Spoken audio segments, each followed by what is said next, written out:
SSC পরীক্ষা 2025-এর result প্রকাশ করা হয়েছে। তোমরা যারা রেজাল্ট দেখে সন্তুষ্ট হও নাই বা তোমাদের মনে হয়েছে যে তোমাদের রেজাল্ট আসলে আশানুরূপ হয়নি, সেক্ষেত্রে তুমি কিভাবে রেজাল্ট পরিবর্তনের জন্য অ্যাপ্লাইটা করবে, মানে বোর্ড চ্যালেঞ্জের আবেদন কিভাবে করবে, কত তারিখ থেকে শুরু হবে এই আবেদন আর কত তারিখ পর্যন্ত চলবে, আবেদন করতে কত টাকা লাগবে, কিভাবে এই আবেদন করতে হয়, এই ভিডিওতে পুরো প্রসেসটা তোমাদেরকে দেখিয়ে দিব।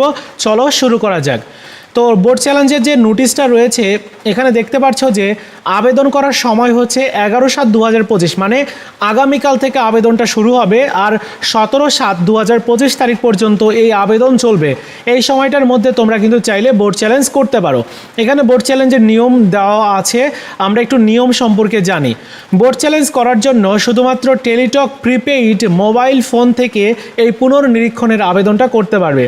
আবেদন করতে মোবাইলের মেসেজ অপশনে গিয়ে টাইপ করতে হবে RSC স্পেস বোর্ডের নামের প্রথম 3 অক্ষর, তারপর স্পেস দিতে হবে, এরপর রোল নাম্বার দিতে হবে, স্পেস দিতে হবে, এরপর বিষয় কোড লিখে সেন্ড করতে হবে 162222 নাম্বারে। অর্থাৎ শুধুমাত্র টেলিটক সিম, প্রিপেইড সিম দিয়েই কিন্তু তুমি এই অ্যাপ্লাইটা করতে পারবে। উদাহরণ হিসাবে এখানে দেখানো হয়েছে ঢাকা বোর্ডের কোনো একজন পরীক্ষার্থীর রোল নাম্বার তার এইটা, এবং সে গণিতের আবেদন করতে চাইলে মেসেজ অপশনে গিয়ে RSC তুমি যে তোমার বিষয়ের আবেদনটা করতে চাও ওই বিষয়ের বিষয় কোডটা কিন্তু লিখতে হবে। কোথায় লিখতে হবে একটু খেয়াল করো। প্রথমে লিখতে হবে RSC স্পেস দিতে হবে, এরপর DHA ঢাকা, মানে যেহেতু ঢাকা বোর্ডের অ্যাপ্লাইটা করছে, অন্য বোর্ড যদি হতো তাহলে কি দিতে হতো বলো তো? যশোর বোর্ড যদি হতো তাহলে JES, যদি দিনাজপুর বোর্ড হতো তাহলে DIN, এরকম যদি রাজশাহী বোর্ড হতো তাহলে দিতে হতো RAJ, এরকম প্রথম তিনটা অক্ষর। এরপর তোমার রোল নাম্বারটা দিতে হবে, স্পেস দিয়ে রোল নাম্বারটা দিতে হবে। এরপর হচ্ছে বিষয় কোড, যে বিষয়ের তুমি সাবজেক্টের পুনর্নিরীক্ষণ করাতে চাচ্ছ ওই বিষয়টির কোড দিতে হবে। এরপর 162222 নাম্বারে পাঠিয়ে দিতে হবে। ফিরতি SMS-এ আবেদন বাবদ কত টাকা কেটে নেওয়া হবে তা জানিয়ে একটি পিন নাম্বার প্রদান করা হবে।